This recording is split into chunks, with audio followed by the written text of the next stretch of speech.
My former ministry was youth ministry to suburban middle-class kids.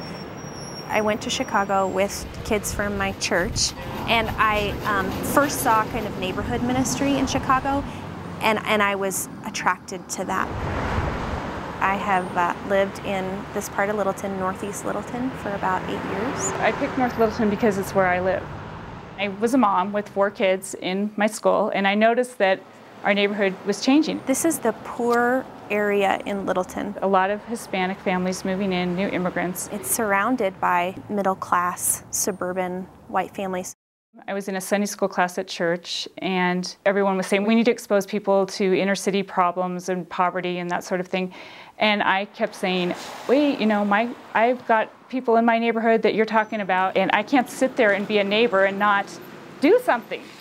Finally, kind of my message got heard, and they just really felt this sense that God was saying we need to do something there. So I said, well, I don't know what you want to do, but I could start a kids club. The biggest one is this one, okay? I was the director, and then I became a teacher in the school. But when I was looking for someone to replace me, I just wanted someone to have the same heart for the kids as I did. I talked to the director of North Littleton Promise about something entirely different.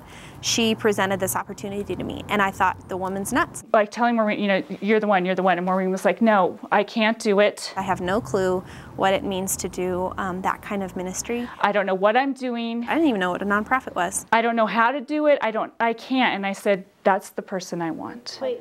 Because that's the person that's going to depend on God. So that's what a million looks like. Because yes, there are times when it's so hard. And I have sat with moms and cried on the floor because there was just no hope. There was nothing.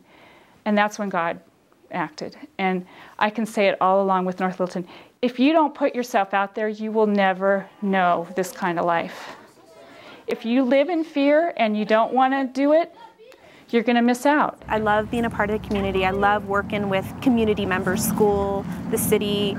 I love being outside of the church walls. Courage is not being brave. Courage is the thing that you want is more important than the fear. Was it hard for me to go in the park and talk to gang members? Yeah, I'm like a white lady, you know, with little kids.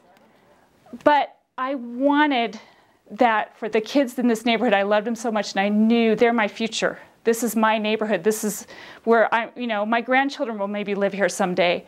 And I wanted it more than I wanted, than the fear itself. I wanted it more.